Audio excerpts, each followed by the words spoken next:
o meu seminário aqui no Zoom. Ele vinha acontecendo no Instagram, né, na live, e, enfim, como a gente tem trabalhado a partir dessa plataforma que é o Zoom, e tem sido assim bem interessante, a gente tem tido, né, uma experiência bem interessante a partir do Zoom, uma forma, né, de poder debater melhor, enfim, é uma ferramenta que nos permite esse debate de uma maneira mais interessante, uma interlocução maior com todos os participantes. Então, nós estamos trazendo as atividades de quarta-feira também aqui para os seminários, os grupos de trabalho, também para o Zoom. Flávia começou, né, Flávia, com o Zoom. Flávia desbravou, né, essa ferramenta, né? Foi a primeira desbravando corajosa. Até hoje. A primeira corajosa. E então nós, enfim, temos tido uma boa experiência com isso, né? Então hoje, gente, seria a terceira parte do tema que eu vinha trabalhando no meu seminário que é o Psicanalista na Cena do Mundo.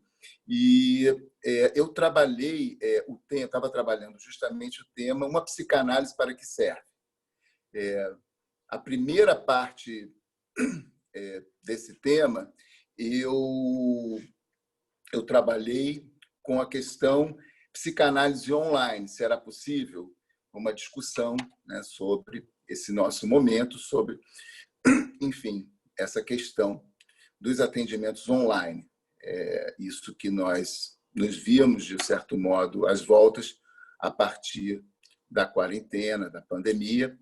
Então, essa foi a nossa primeira discussão quanto a esse tema, né? Uma psicanálise para o que serve. A segunda parte ela foi por que não elogiar a psicanálise? E eu vou voltar um pouquinho a uma epígrafe de Lacan a esse respeito. E a terceira parte, que é a última, que é essa que eu pretendo trabalhar hoje, eu, então, denominei para que serve uma psicanálise, mas, na verdade, para a gente pensar a questão do sujeito. O sujeito na psicanálise. Eu havia dito da última vez que a gente ia trabalhar, então, essa questão do sujeito na psicanálise. Então, só para poder retomar um pouquinho o fio da meada, quando eu trouxe a questão do por que não elogiar a psicanálise, eu, a partir de uma pequena epígrafe do Lacan nos discursos aos católicos, né?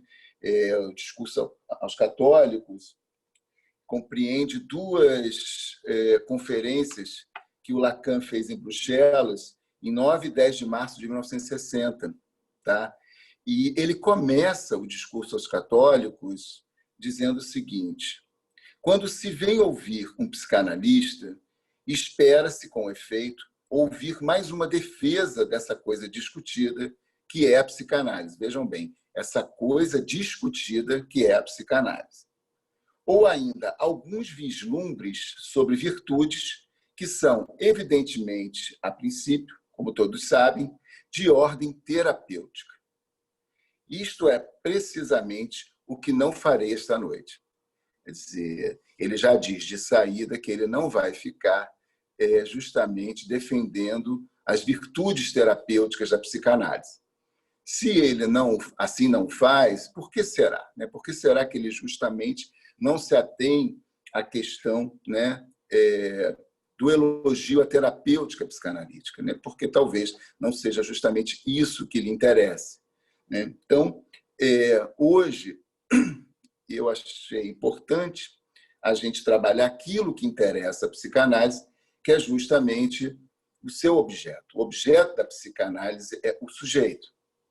O sujeito freudiano e retomado por Lacan, ainda que Lacan tenha admitido como a sua grande contribuição à psicanálise objeto A, nós não podemos desvincular a própria questão do advento do objeto A, a questão do final de análise e tal, a esse sujeito, que é o sujeito da psicanálise, esse sujeito freudiano, esse sujeito dividido. Então, nessa mesma conferência, o Lacan vai dizer uma coisa muito importante a respeito desse homem, desse sujeito contemporâneo. Vejam que ele faz essas conferências em 60 e já ali ele nos adianta um aspecto da contemporaneidade muito importante, enfim, que eu acho interessante que a gente ponha em discussão. Ele diz assim: esse homem não sabe mais achar o objeto para seu desejo, não encontrando senão infelicidade em sua busca, a qual ele vive numa angústia que restringe cada vez mais o que poderíamos chamar de sua chance inventiva.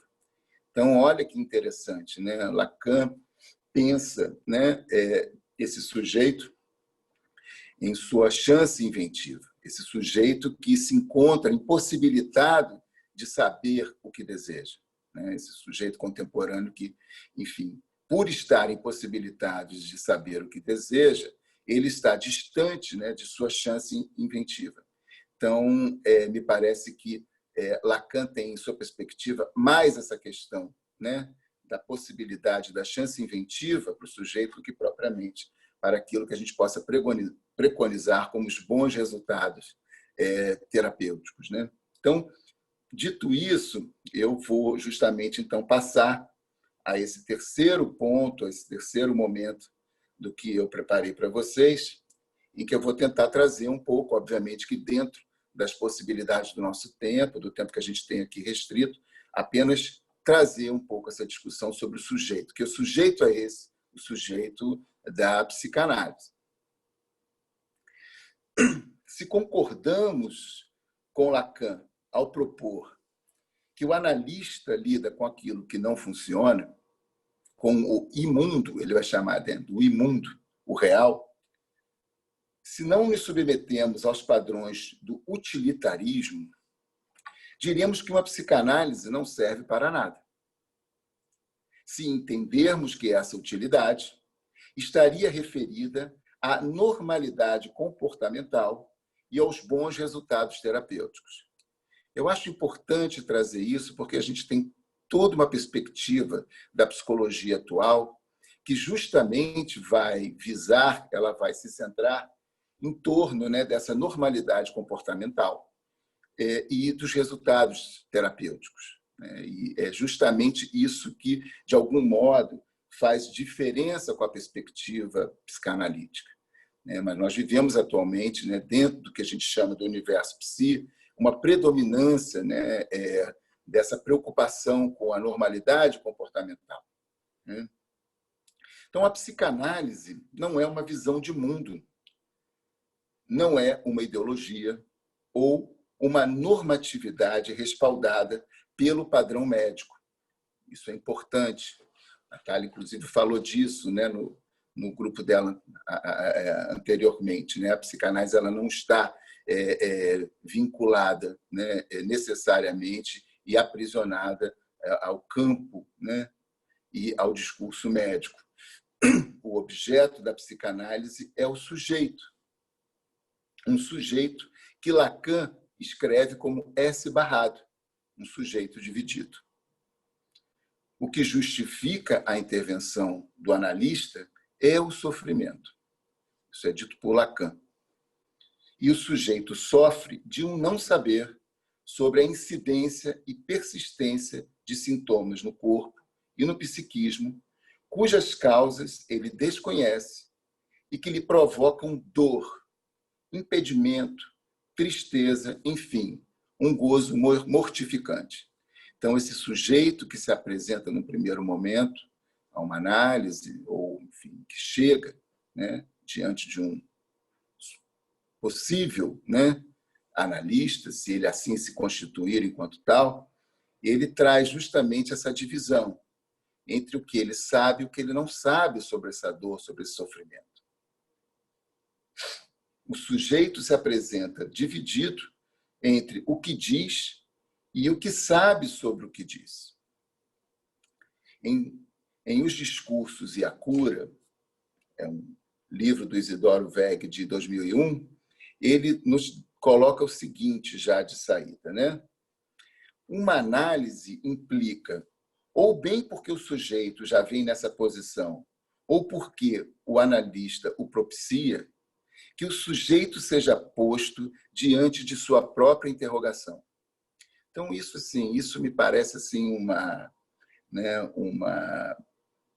uma formulação do Isidoro que eu acho assim, muito interessante. Ela fala muito bem, ela começa a poder nos falar muito bem sobre essa questão que eu coloco, né? Para que serve uma psicanálise, né? Então, em primeira instância, eu diria, para justamente que o sujeito possa se pôr em interrogação, né? Isso é, enfim, aquilo que a gente pode tomar como um primeiro ponto importante, né, sobre a questão da psicanálise e a relação do sujeito com isso. Por que continuo a sofrer desse sintoma do qual quero me livrar? Essa é, por exemplo, uma questão que possa implicar introduzir um sujeito numa análise, desde que o analista não se ocupe em respondê-la, mas que deixe o próprio sujeito falar.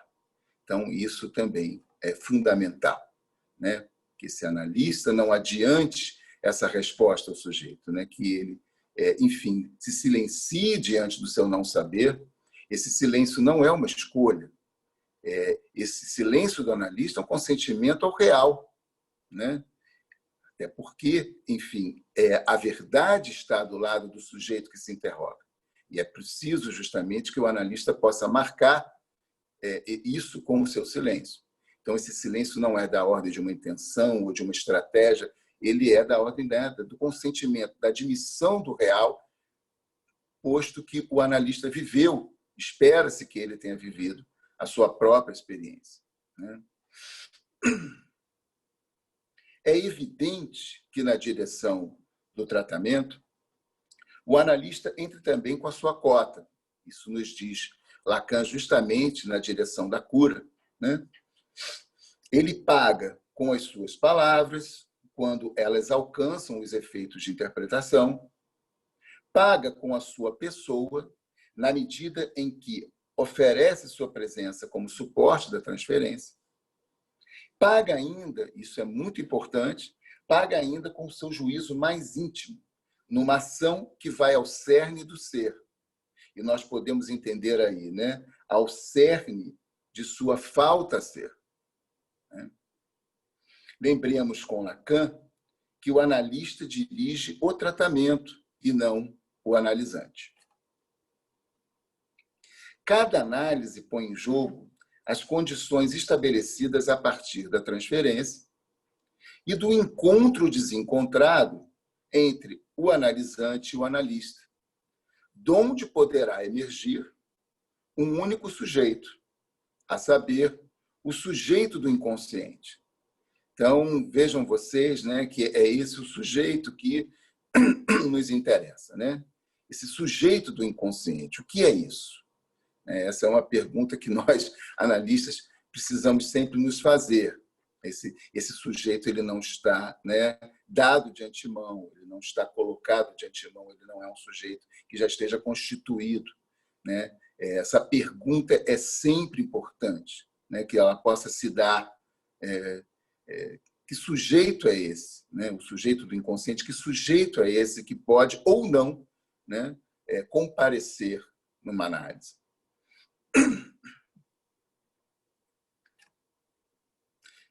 Esse sujeito, que é o objeto da psicanálise, não pode ser antecipado por nenhum ideal de cura. Então, isso é muito importante, né? Quer dizer, que esse sujeito, que pode advir ou não, ele não seja antecipado por nenhum ideal de cura. E aí também a gente pode marcar uma diferença entre a psicanálise e certas perspectivas, né, terapêuticas, em que um certo modelo de saúde ou de ser saudável, né, ou de sujeito bem adaptado, né, está presente nessa concepção ou nessa abordagem, né, terapêutica do sujeito. Então, na psicanálise, a gente precisa tomar esse ponto como um ponto muito importante. Esse sujeito ele não pode ser antecipado por nenhum ideal de cura. Ele é efeito de discurso produzido no singular de uma análise. A sua incidência é pontual e evanescente. Então, se esse sujeito ele comparece, uma análise, sujeito inconsciente, ele comparece dessa forma, de forma pontual e evanescente. Antes que possamos tomar a psicanálise como uma terapêutica, porque não se trata também de negar que haja resultados terapêuticos numa psicanálise, não se trata de certo modo, negligenciar esse aspecto. Quer dizer, é claro que existe, Freud vai dizer, os resultados terapêuticos de uma análise eles são secundários, mas há algo mais importante do que isso, tanto para Freud como para Lacan. Mas, de fato, esses resultados terapêuticos eles comparecem, eles são possíveis numa análise. Antes que possamos tomar a psicanálise como uma terapêutica, devemos pensá-la como uma experiência que põe o sujeito em interrogação, justamente como nos colocava ali o Isidoro Weg. Quer dizer, pôr um sujeito em interrogação. Perguntar que sujeito é esse? Que sujeito é esse que comparece a partir do inconsciente? Um sujeito do desejo? Esse sujeito não está dado de antemão. O fato de o interrogarmos nos demonstra que ele não está pré-determinado por nenhuma natureza, senão que ele advém como efeito de linguagem. Então, esse é um outro ponto muito importante, quer dizer, esse sujeito que não é dado de antemão por nenhuma pré-determinação de ordem da natureza. Quer dizer, o humano é aquele que justamente saiu do estado de natureza para habitar o campo simbólico, o campo da linguagem. O estado natural não é mais a condição do humano, do falante. A naturalização, ou mesmo a universalização do estatuto do sujeito, seria uma tentativa de enquadrá-lo numa normatividade que regula e condiciona certa forma de produção e consumo de gozo. Então, isso é muito importante. A quem interessa universalizar esse sujeito? A quem interessa definir antecipadamente de antemão quem é esse sujeito? Então, eu coloco aqui essa questão para vocês. O sujeito do gozo está assegurado de seus bens, bens de consumo que acabam por fazê-lo sucumbir à condição de consumido ali onde se supunha um consumidor. Então, a economia do gozo, ela, de algum modo, produz esse efeito. Ela faz daquele suposto consumidor um consumido. Essa é uma questão também da atualidade, da nossa contemporaneidade, que a psicanálise, os psicanalistas têm discutido a partir das questões da clínica. Nesse sentido, a garantia e o direito de acesso aos bens de consumo o alienam aos imperativos e controle dos imperativos do grande outro do mercado. Então, vejam vocês por que Lacan vai, em 60, antecipar essa questão. Ele vai dizer que o homem não sabe mais o que deseja. Ele não sabe mais o que deseja porque, chafurdado, encharcado, num gozo sem limites, ele não pode mais saber o que ele deseja. Não há falta, não há hiato, não há nada que possa, de algum modo, fazer um apontamento para esse sujeito que não esse excesso de gozo, essa produção excessiva de gozo da nossa contemporaneidade. E aí a gente pode pensar também um pouco esse momento que a gente vive, em que nós precisamos, de certo modo, nos comunicar, nós precisamos investir nessa possibilidade de comunicação, que são as ferramentas, as plataformas digitais, mas a gente pode pensar também o que nisso se engendra também imperativos de gozo, né? Uma necessidade de que a gente esteja também o tempo todo, né? Nas redes, enfim, conectado, online. É uma questão também, né? Porque isso tem me incomodado um pouco, né? Assim, esse excesso, né? O excesso do nosso tempo nas redes, né, sociais, nesse universo online. É uma questão, né? Apenas uma questão, né, que eu, enfim, coloco aqui para vocês nesse momento.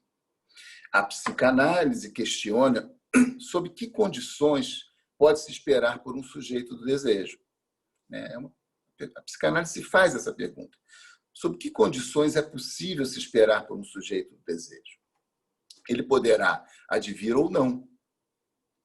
Essa simples questão coloca a psicanálise numa perspectiva política e ética.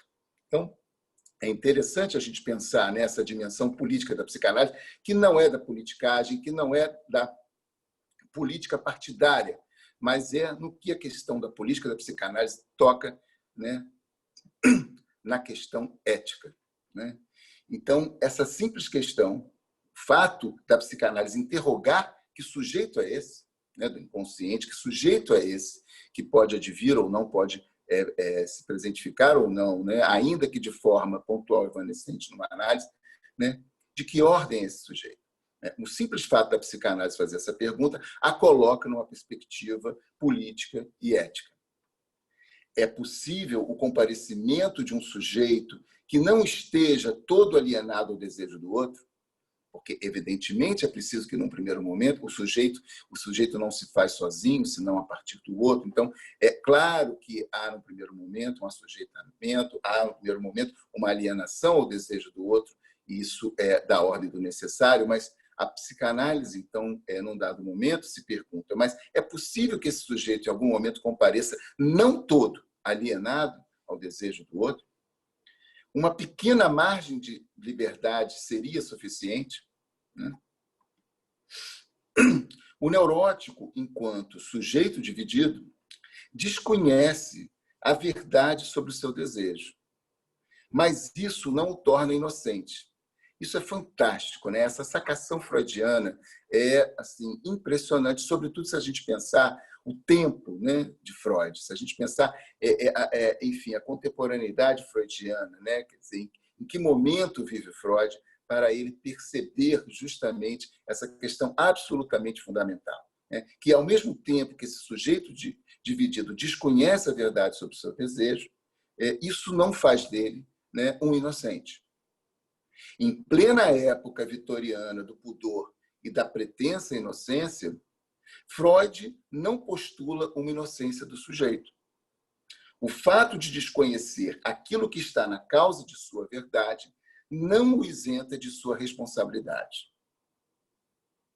Então, isso é muito interessante, né? Quando Freud justamente abre mão de seu saber médico para interrogar o sujeito que sofre a sua histérica.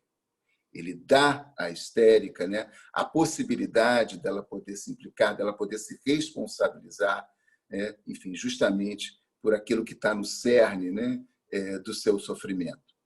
Então, isso é uma sacação genial de Freud, né, quando ele percebe que, ainda que o sujeito desconheça a verdadeira causa do seu sofrimento, da sua dor, né, no que isso tem relação com o seu desejo, ele diz, né, ainda assim o sujeito não está inocente, ele não é inocente. Ele está em condições de poder se responsabilizar por isso. Ele aposta justamente nisso e, então, ele dá a palavra ao sujeito. Ele se cala, ele se silencia porque ele não sabe e ele permite justamente, né, que as suas histéricas comecem a falar. E assim, né, nasce a psicanálise. Algo absolutamente genial. Pelo menos, né, assim eu tomo.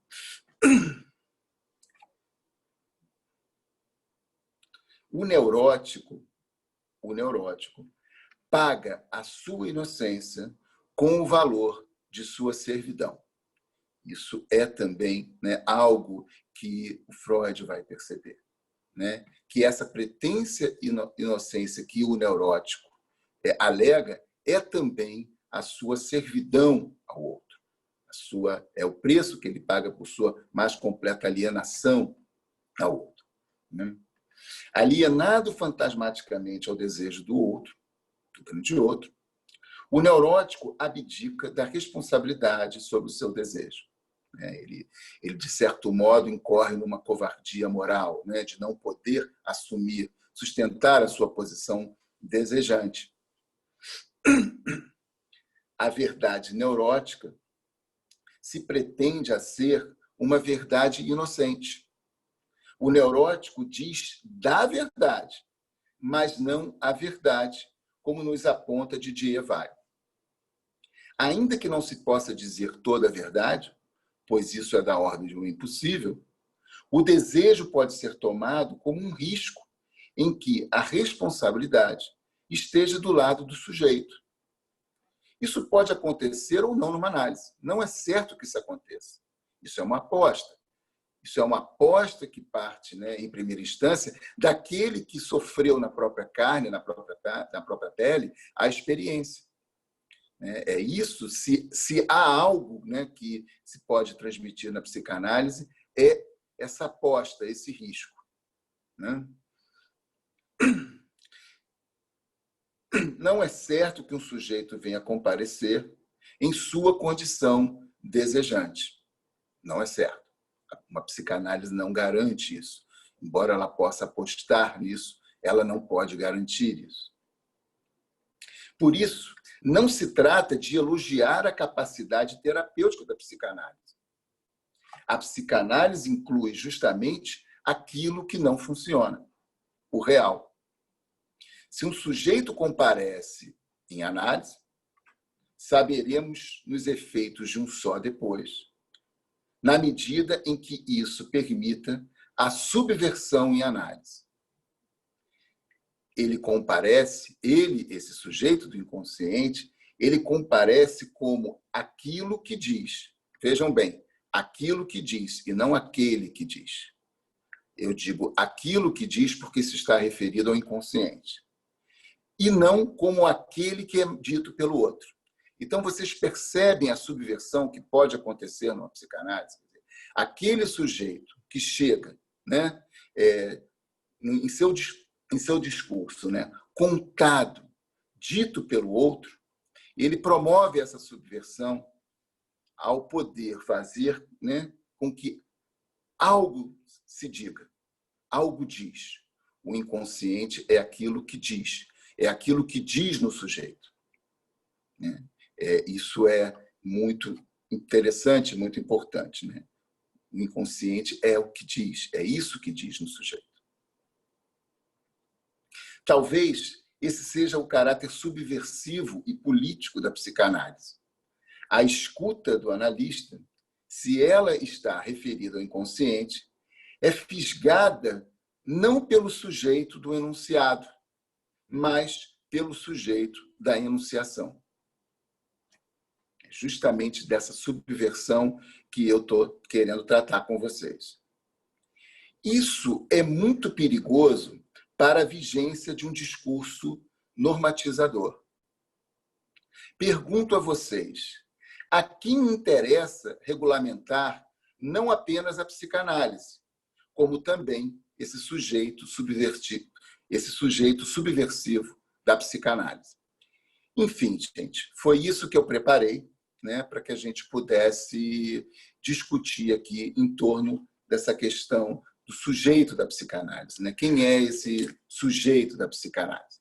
E aí eu abro para a gente poder conversar um pouco, né, sobre isso. E aí, gente? Helena, Tintim?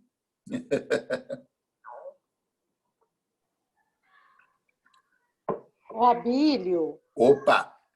Oi, Natália. você até finalizou aí a sua apresentação falando sobre o sujeito. e você... Há uns gritos aqui de criança, vocês não ligam, não. E você... Não é a primeira vez, eu tenho escutado você falar que o sujeito é objeto da psicanálise. Acho que é Uhum. isso, né? Sim, E sim. aí eu estou curiosa sobre isso, porque é engraçado que há pouco tempo atrás eu fiquei pensando que a transferência seria o objeto da psicanálise. Uhum. Se você consegue articular alguma coisa, né, a partir disso, eu pensei até, né, da transferência ser o objeto da psicanálise e do sujeito. Queria que você falasse um pouco mais disso. Eu tenho escutado várias vezes você falando sobre isso. Isso está assim enigmático para mim, sabe? Então Então, é isso. então, legal. Eu penso assim que a transferência é justamente esse fenômeno do qual Freud se apropria para que justamente num dispositivo que é o dispositivo analítico, né, ele possa fazer emergir esse sujeito do inconsciente. Então, não é sem a transferência. Né? A transferência é da ordem, né, do necessário, do fundamental. Se não fosse pela transferência, não teríamos como acessar esse sujeito dito, né, do inconsciente. Então, eu tenho afirmado isso porque o que tem me interessado é isso, né? Quer dizer, a questão que eu sempre me relanço quem é esse sujeito, né? Eu acho isso muito importante. Que sujeito é esse que eu posso escutar para além de uma aparência, para além de uma roupagem imaginária, para além de uma apresentação imaginária, para além de uma primeira impressão, né? Quer dizer, isso que a gente também não escapa, né? Quando nós recebemos alguém e, enfim, há um primeiro momento, evidentemente, no primeiro momento, né? Você forma uma certa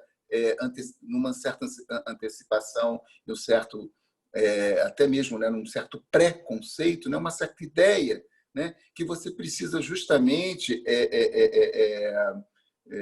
fazer cair para que algo ali compareça, né, de uma outra forma, de uma forma surpreendente, né, de uma forma nova, que esse sujeito possa se apresentar a partir de uma outra posição, que é isso, né?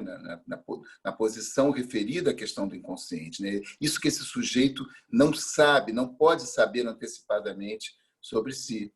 Então, eu tenho realmente trazido essa questão do sujeito como objeto da psicanálise, porque é por aí que isso me interessa. Né? Ainda que a gente possa pensar que, enfim, há uma articulação muito importante que o Lacan vai fazer sobre a posição.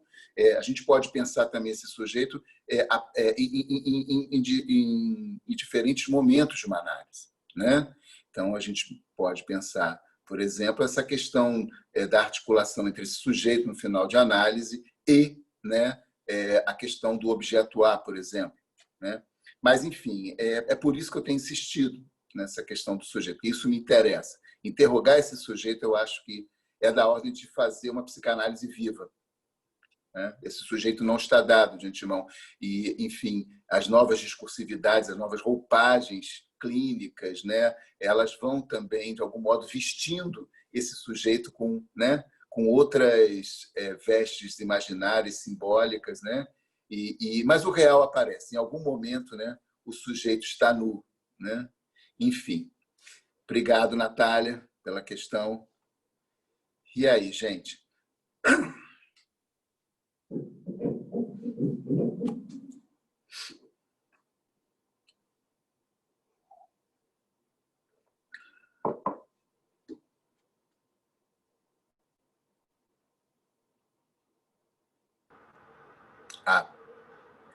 Ayrton.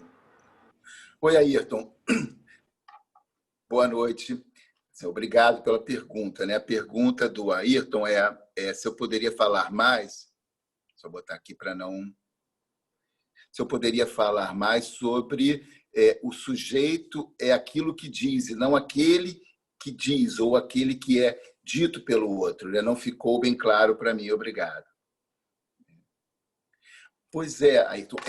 é interessante, né? Porque esse sujeito do inconsciente, quer dizer, como um efeito, né, de discurso, ele comparece com esse efeito, né, como algo que surpreende o próprio sujeito naquilo que ele diz, né? Quando aquilo que ele ouve é algo que diz nele, né? É algo que o toma com uma surpresa, né? Quer dizer, para além de qualquer intencionalidade, para além de qualquer tentativa desse sujeito se definir, dele consistir num certo enunciado, né? Quer dizer, é isso que é da ordem da enunciação, né? É isso que se diz, é esse efeito de sujeito que se dá entre a colocação de um significante e outro, né? Esse efeito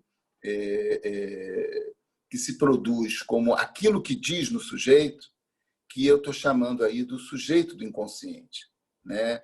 Mais do que aquilo que eu afirmo, mais aquilo que eu, de algum modo, pretendo ou tenho a intenção de afirmar, né? De definir sobre mim, né? Então, nesse ponto que nós vamos nos encontrar com esse sujeito do inconsciente, né? Com isso que surpreende tanto o analisante quanto o analista, porque, veja bem, esse sujeito do inconsciente como aquilo que diz, ele se faz, ele se presentifica como efeito justamente entre aquilo que o analisando diz e aquilo que o analista, né, pode escutar, né? E aquilo que o próprio analisante pode escutar a partir do momento em que ele diz, né? Então, esse efeito não é mais aquilo que ele diz, mas isso que diz nele, né? É interessante que eu estava revendo ontem eu estava revendo o filme, né, que está disponível para vocês, o Só Depois, né, um filme que fala bastante, né, da história dessa escola, a partir da figura do seu presidente fundador, José Nazar, né? E há um momento em que ele conta de um certo instante da sua análise em que ele está se referindo à morte da mãe, a mãe que ele perde muito cedo, uma mãe que ele perde aos 5 anos de idade, né?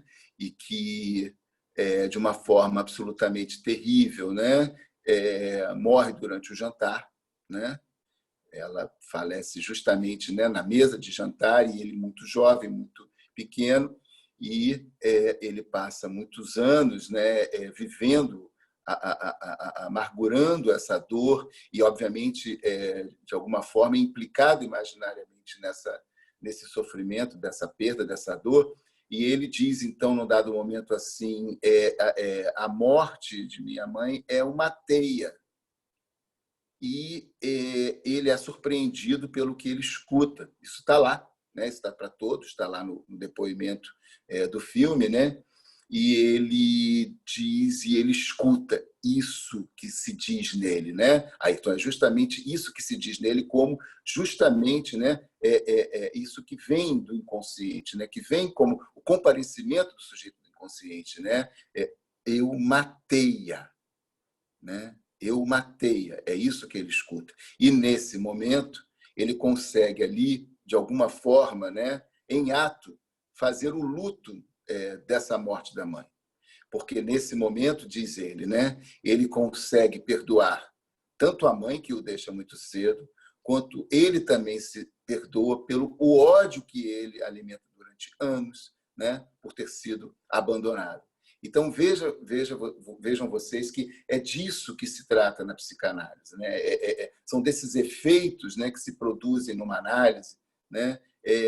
Ali é que a gente vai poder ver comparecer algo do sujeito que é absolutamente, né, da ordem de uma surpresa, do surpreendente, do novo, do impactante. É isso que talvez, se há algo que pode produzir um efeito no sujeito como, enfim, um efeito de análise, né, a gente pode dizer que é isso, né? É isso que permite ao sujeito essa subversão da sua posição, né? Muito mais do que, enfim, um simples efeito terapêutico, né, que é a subversão da posição do sujeito, né, no que diz respeito à sua própria verdade, né? Então, é disso que nós estamos tentando tratar aqui. E aí, gente? Posso falar? Pode, Flávia, vamos lá. Então, eu estava vendo aqui no chat, não sei se você viu, tem umas Peraí, eu estou na perguntas. fila lá. É que eu me Aí, ó. inscrevi. Opa, Eu me opa, inscrevi lá obrigado. pelo Eu não estou bate-papo. vendo. Desculpa, Mas gente. tem Eu mais vou, uma pessoa antes de mim. eu vou botar aqui no Isso. bate-papo. Eu vou botar aqui no bate-papo. Hã? Eu vou botar aqui no bate-papo, então. Então, A Vanessa, né? É porque eu vou falar agora. O que que foi? O que Oi. que foi, gente? Tem Oi. mais uma pessoa aí no bate-papo antes Então, de mim. a Vanessa. A Vanessa. Vanessa, você não quer abrir seu microfone e falar? Pode falar. Oi, Vanessa. Oi, Adílio, boa noite, tudo Opa, bem? boa noite, tudo bom? Sim, eu fiquei com um questionamento aqui, quando você fala sobre o excesso de gozo que o homem vive atualmente. Eu fiquei pensando se isso não é uma forma também de se gerar mais angústia ainda, né? E até mesmo dentro desse cenário que a gente vive, né, de pandemia. Eu queria que você falasse um pouco mais sobre isso, porque eu entendi mais ou menos por aí. Mas, Vanessa, eu te confesso que eu fiquei super interessado em poder te ouvir quanto a isso, porque eu acho que você está fazendo um apontamento tão importante. Enfim, o fato de você destacar e você fazer essa relação com a contemporaneidade, eu queria te escutar mais sobre isso. Se você pudesse falar, como é que você percebe isso? O que você tem ouvido, né? Como é que você tem percebido justamente esse ponto, né? Fico pensando que isso seria algo que chegaria, né, pra gente na clínica, né? Eu estou iniciando ainda, né? Estou iniciando, né, pela psicanálise. E aí eu fico pensando nisso em termos, assim, né, da praxis mesmo, né, da clínica, porque isso é uma coisa que eu percebo que está sendo acentuada, principalmente nesse momento, né, caótico, né, que a gente vive. Isso. E eu acho que como uma forma até de suprir, né, todo esse isolamento, eu acho que de repente a gente busca mais esse gozo, né, busca mais suprir alguma necessidade que a gente de repente não tem nem noção do que é, né, e a gente entra nesse gozo, né. Não sei se eu falei alguma bobagem. Não, é interessante, Vanessa, é interessante porque é curioso, né? Quer dizer, de certo modo, a quarentena ela forçou, ela impediu certas modalidades de acesso ao gozo, né? Por conta da própria situação de distanciamento social, né? Da reclusão em casa, né? Mas é interessante o que você está dizendo, né? Parece que o sujeito ele encontra outras vias e outras formas, né?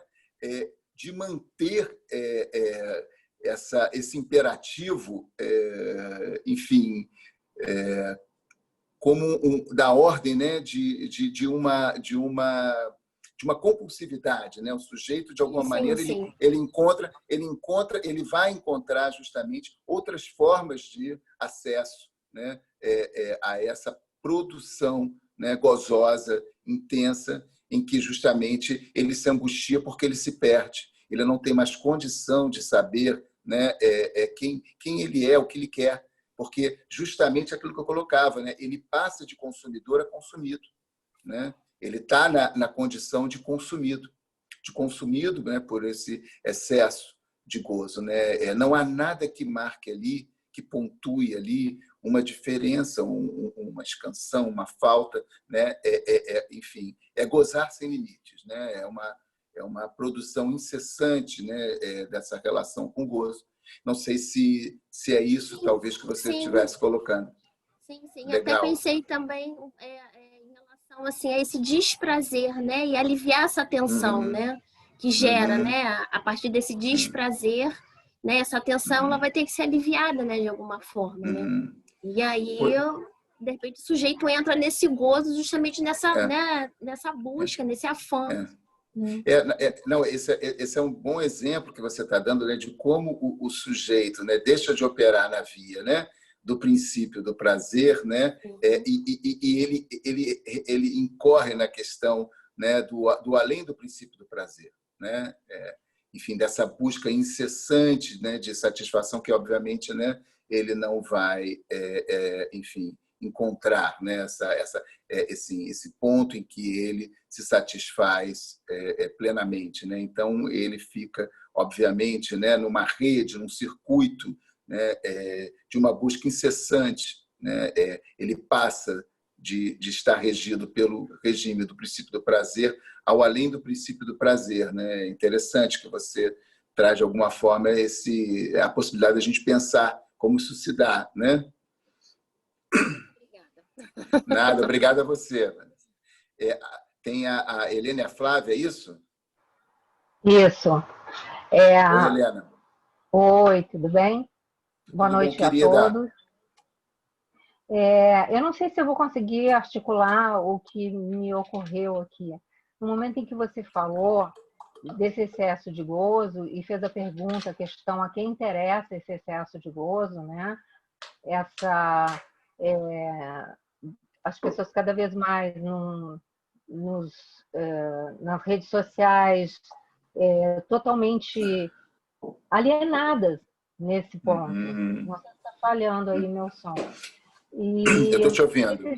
esses dias eu ouvi uma apresentação da Renata Vescovi, que não foi o Conversa de Analista de segunda-feira, foi uma outra apresentação dela, e ela trouxe a questão do discurso capitalista, porque o discurso capitalista ele se apodera de qualquer tema que esteja na pauta para tomar como dele e imediatamente vender mais, né? Despertar isso de que as pessoas queiram mais coisas. Então eu não sei se você acha que interessa isso ao discurso capitalista ou assim pensei também se essa atitude ela vem também da questão de manipular a massa, né? De uma nova maneira de você massificar e tornar isso burro. Que aí entra muita questão política, eu acho. Né? Quanto menos as pessoas pensarem, mais estiverem massificadas, menos elas vão incomodar a quem tem algum poder. É isso, não sei se eu consegui fazer. Se você não entender, me diz aí. Sim, não, eu entendi e eu concordo, né? Quer dizer, não há como a gente escapar, né, de algum modo de nos engendrarmos, né, no discurso capitalista, né? Quer dizer, não há como não estarmos de alguma forma, né? Inclusive do ponto de vista da nossa contemporaneidade, né, não estarmos inseridos nisso, né? Mas a questão é justamente essa, né? Como isso vai justamente gerando, né, esse sujeito acéfalo, né? Esse sujeito que não pode mais, não é nem pensar, né? Porque, enfim, esse pensar também pode ser produto de uma discursividade massificada, de um produto também, ou de um enunciado vendido, né, como uma verdade, né? Mas se deixar ser, né, ser pensado por esse lugar do inconsciente, né? Por se deixar surpreender, por poder justamente se interrogar e não justamente adquirir, comprar bens ou produtos, né, de consumo que justamente respondam a ele o que ele quer. Né? Quer dizer, se eu apenas me restringo a consumir aquilo, né, que me diz o que eu quero, que de alguma maneira se oferece como, enfim, um produto que vem me oferecer a satisfação garantida ao meu dinheiro de volta, né, eu não preciso mais justamente me equivocar ou me interrogar ou me indagar sobre o que eu desejo, porque há um mercado que não só me garante a satisfação, né, ou o dinheiro de volta, né? Enfim, eu faço essa brincadeira para a gente poder pensar justamente esse ponto em que nós temos aí a produção de um sujeito absolutamente incapaz de poder se deixar permear, né, por uma interrogação sobre si, sobre aquilo que está na causa, né, do seu desejo, né? Não sei também se te respondi, mas, enfim, é o que a tua pergunta me suscitou.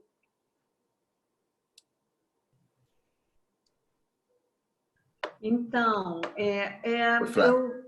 o tempo todo que você estava colocando, eu estava lembrando também da colocação da Mara Mussolino na última segunda-feira, porque eu acho que ela faz uma articulação super importante sobre assim, o aumento do diagnóstico de autismo, né, que seria justamente assim, o paradigma, assim, a ilustração máxima desse movimento, né, do capitalismo, né, do discurso capitalista, que foraclui o sujeito, né?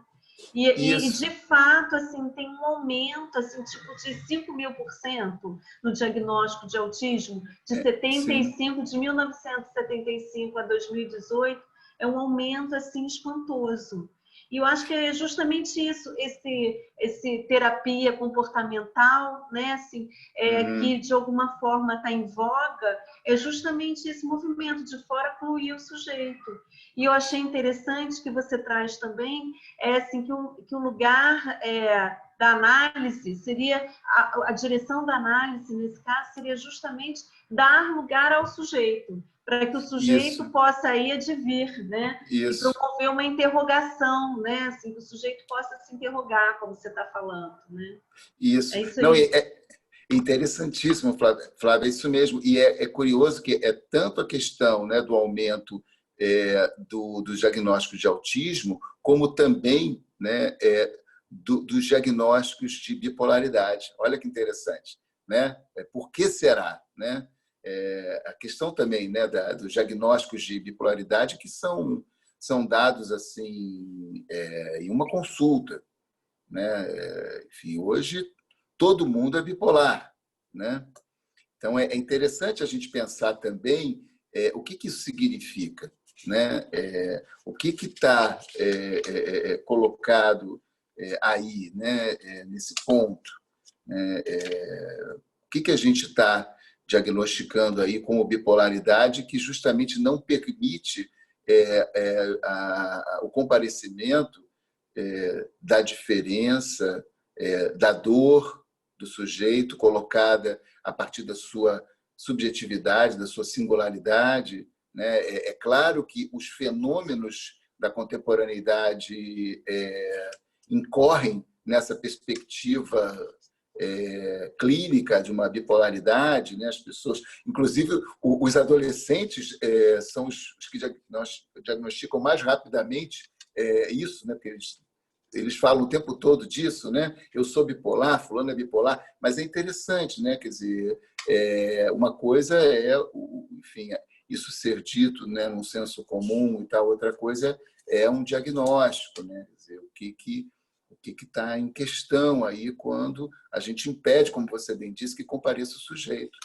O sujeito e um discurso singular, com subjetividade, que possa apontar para algo, né, que diga da questão desse sujeito, do modo como ele pode situar e viver a sua dor de existir, né, porque, enfim, isso é da ordem do humano, isso é da ordem da condição do humano, né, e que, de repente, passa a ser algo, né, psicopatológico. Né?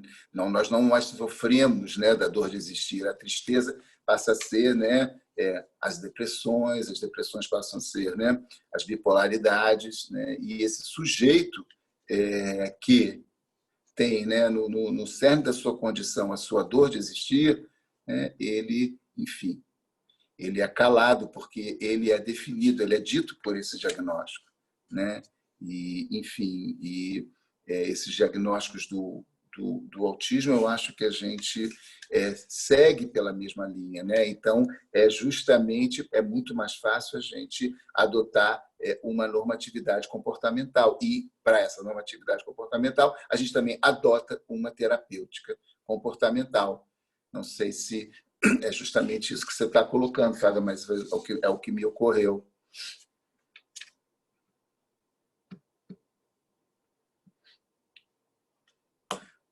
Bom, eu acho que a gente chegou aí às 7h30, né? Tem ainda uma questão lá, um comentário, mas está na hora. Está na hora, né? Bom, então eu vou ficar devendo, gente. Depois o... Ô, Raquel, obrigado, muito obrigado. Eu vou depois conferir lá as questões que eu não pude responder aqui e tento, né, me comunicar depois. Gente, muito obrigado, tá? Até o próximo mês. A gente se encontra novamente, tá bom? Tchau, boa noite. Boa noite, beijo e abraço para todos.